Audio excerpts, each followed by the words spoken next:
Who here knows about the flying spaghetti monster? So you've heard of it. Who knows the whole story? Only a few, some. So this is very, very fascinating story, and it applies to some of the things we're dealing with now. We have the creationism in our backyard, and the flying spaghetti monster spawned from creationism. That's exactly what happened. It's from the Kansas School Board of Education 2005. Now, as I've been putting these slides together, I end up all pissed off at the end of this slide every damn time. I'm pissed off just thinking about what I'm about to show you. So these were direct quotes from the school board of exactly kind of what happened stage by stage. So in 2005, the Kansas School Board approved the following changes. They wanted to help students make informed decisions. That's their goal. And so with these informed decisions came this.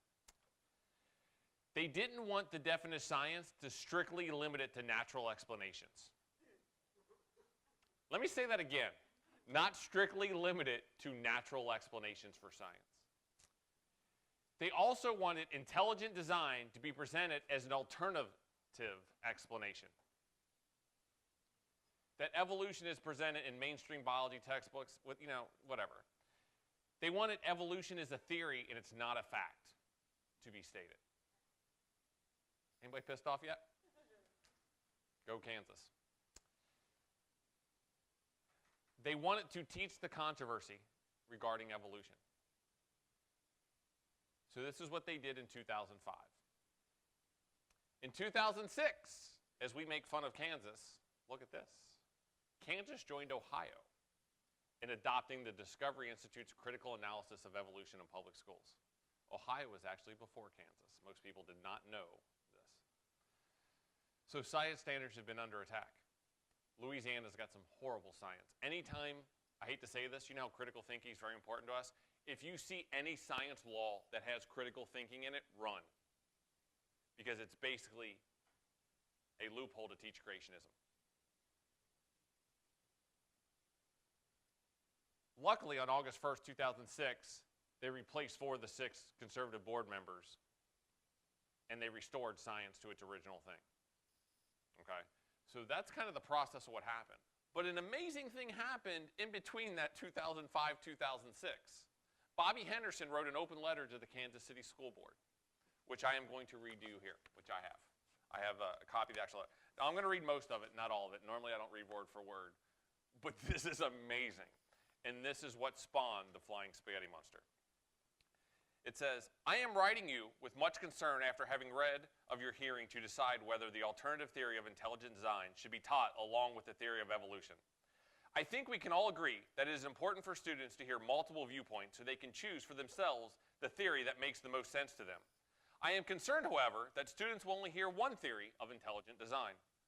Let us remember that there are multiple theories of intelligent design. I and many others around the world are in the strong belief that the universe was created by a flying spaghetti monster. It is he who created all that we see and that we feel. We feel strongly that the overwhelming scientific evidence pointing towards evolutionary processes is nothing but a coincidence put in place by him.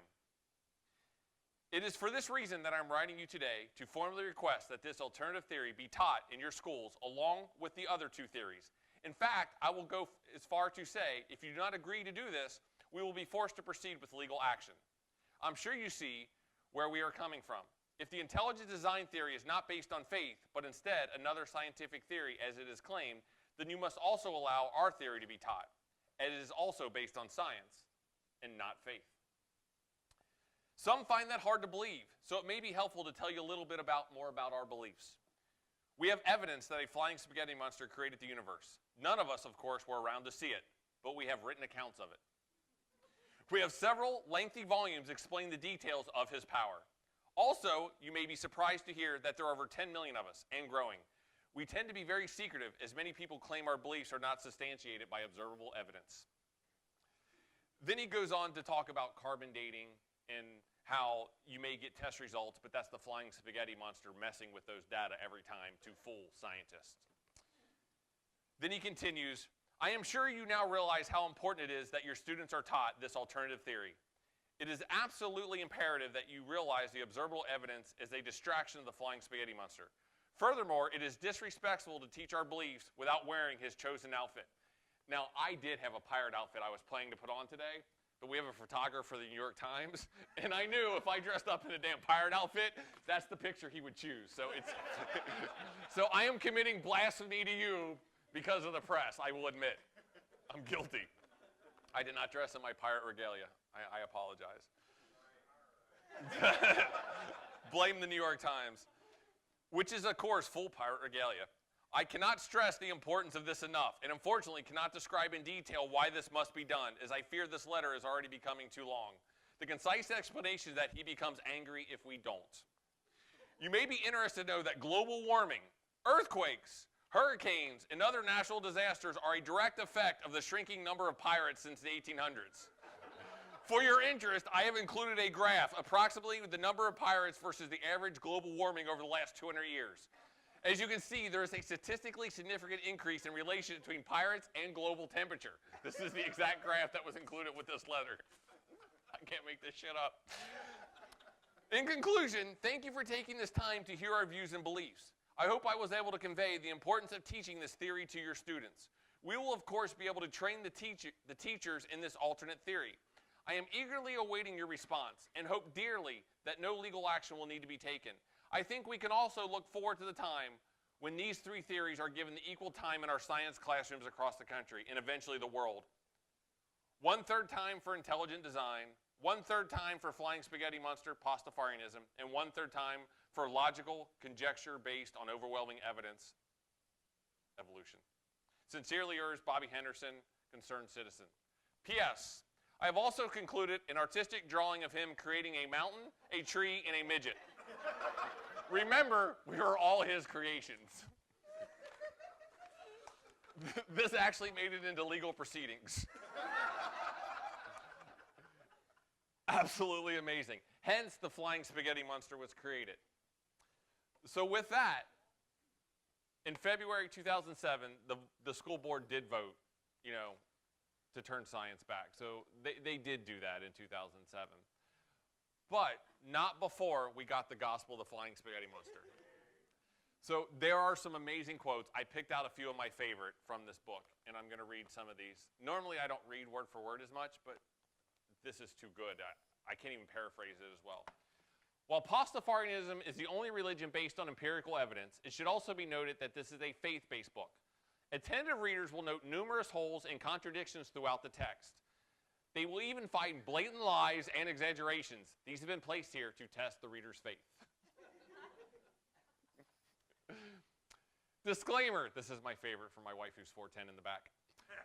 Our religion does not wish to discriminate or cause hurt feelings among any group. And this is especially true of the very short who, if provoked, could easily appear out of nowhere and attack. As a solution, we offer the following.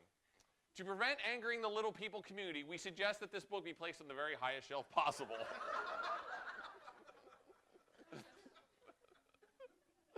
And it is on our highest shelf on our bookshelf in my office for that reason. A couple things of what does the flying spaghetti monster stand for? Does anybody know the answer? Bonus points if you do.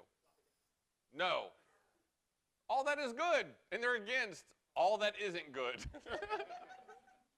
It's a very good religion. In heaven, they have a stripper factory and a beer volcano. This was obviously somebody's paradise that they thought of. Beer volcanoes and stripper factories if you make it to heaven. What is our holy day? Who knows this one? We do not have good Pastafarians in this group. Our holy day is Friday. And that is why the Tri-State board games every Friday have board game night in honor of the flying spaghetti monster. So Friday is the holy day for the flying spaghetti monster. His chosen garb? Pirate regalia. And we had a picture of Johnny Depp before he got in trouble. Sorry about that. I have a few of my favorite memes on the internet if you ever want to search. So I'm going to read a few of them off. It says, prove to you that God doesn't exist. Prove to me that the flying spaghetti monster does it, and I will use your method. And if you want to get a little sciencey, this is the one for you. If the flying spaghetti monster doesn't exist, why are all the planets perfectly shaped like meatballs? He boiled for your sins. Worship me or not. It's not like you're going to burn for an eternity if you don't. He's very nice. Pastafarianism. This is actually a huge convention. Penn Jillette spoke there. Neil deGrasse Tyson has spoke there, I think just a couple years ago. It is a big deal, this convention. It's gotten way out of hand. Merchandising, it's everywhere. There's also something else interesting has happened. RFRA laws, freedom from religion. These are actual driver's license photos where people put the strainers on their heads and say it's the religious headgear because you are allowed religious exemption. And a guy in Kentucky showed me his last year. He said he stood there for 3 hours arguing with them until they let him put it on. Because he said, I'm not leaving. It's my deeply held religious belief to have my picture taken with my colander. And these are actual real photos. You can go do this at the DMV. I will post it everywhere. There's been public officials sworn in, like a local senate or something like that. Like, I forget who it was, but yeah, senators have sworn in. One of them did with the strainer on his head. Amazing. You can also get a certificate of marriage. Now, most of you know me as a heathen, but I am an official ordained minister of the Flying Spaghetti Monster. I have yet to marry anybody. I will pay $100 to the first person that lets me marry them in the Church of the Flying Spaghetti Monster. I have given this offer time and time again, and there's always one of the two says, absolutely, and the other one says, my family will kill us, no. But there's always one that says yes and no. I cannot get two couples to say yes. But I have it in writing. I went to the courthouse. I have this done. It is official. So it is an amazing thing. And for $20, you too can be an ordained minister. Yes. Yes. It supports all that's good. If it's good, yes.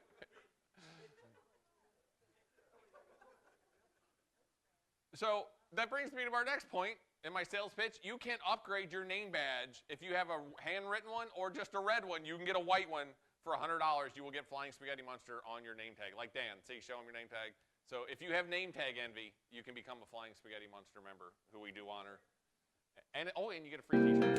Yes, I understand that my whole life is just a blink of an eye. The history of the earth is with each moment that goes by. But this moment that I'm with you, it feels like time has stood still. It feels somehow like it matters, and that it always will.